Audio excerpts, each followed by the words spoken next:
Kesi ya uhaini inayomkabili kiongozi wa chama kikuu cha upinzani nchini Tanzania Tundu Lissu imeendelea kuvutia hisia za ndani na nje ya nchi, huku mashirika na taasisi za kimataifa zikiongeza shinikizo kwa serikali ya Tanzania kuhusu hatima yake. Lissu ambaye ni mwenyekiti wa Chadema amekuwa kizuizini tangu Aprili mwaka 2025 baada ya kukamatwa kufuatia shughuli za kisiasa zilizohusiana na wito wa mageuzi ya mfumo wa uchaguzi. Anakabiliwa na shtaka la uhaini dhidi ya sheria za Tanzania, kosa ambalo linaweza kubeba adhabu ya kifo, na Lissu amekana mashtaka hayo dhidi yake.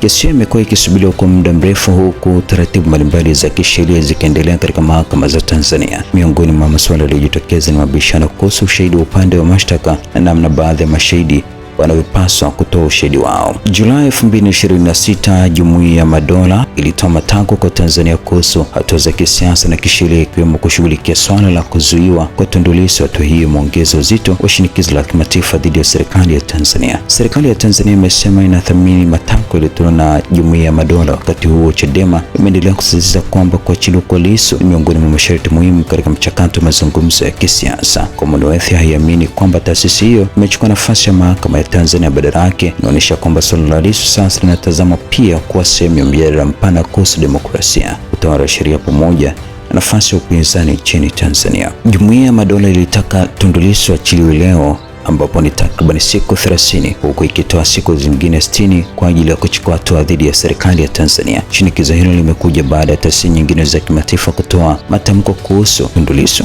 Amnesty International iliwahi kuitaka serikali ya Tanzania kumwachilia Lissu mara moja na bila masharti, ikisema kukamatwa na kuzuiwa kwake kulihusishwa na mazingira ya ukandamizaji dhidi ya viongozi wa upinzani. Pia uchambuzi wa awali wa American Bar Association kuhusu kesi hiyo uliibua maswali kuhusu masuala ya haki ya kusikilizwa kwa kesi kwa mujibu wa viwango vya kimataifa, huku ukibainisha kwamba Lissu amekuwa katika mahabusu kabla ya kesi kwa zaidi ya mwaka mmoja. Serikali iko katika nafasi gani? Kwa upande wa serikali, kesi ya Lissu inabaki kwa suala la kisheria linalopaswa kuamuliwa ndani ya mfumo wa mahakama wa Tanzania. Kwa upande mmoja, serikali ina wajibu wa kuhakikisha masharti ya jinai yanaendeshwa kwa mujibu wa sheria na kwamba mahakama zinafanya kazi bila kuingiliwa. Kwa upande mwingine, taasisi za kimataifa zinaangazia zaidi muda wa Lissu kukaa mahabusu, haki yake ya kuendesha kesi, mazingira ya kisiasa yanayozunguka kesi hiyo na nafasi ya upinzani katika mfumo wa demokrasia. Kesi ya Tundu Lissu imekuwa ni zaidi ya kesi ya mtu mmoja kwa Chadema. Suala hilo limeunganishwa na mada pana ya mageuzi ya kisiasa, katiba pamoja na uchaguzi na nafasi ya vyama vya upinzani nchini Tanzania. Jumuiya ya kimataifa, kesi hiyo imekuwa kipimo cha namna Tanzania inavyoshughulikia upinzani wa kisiasa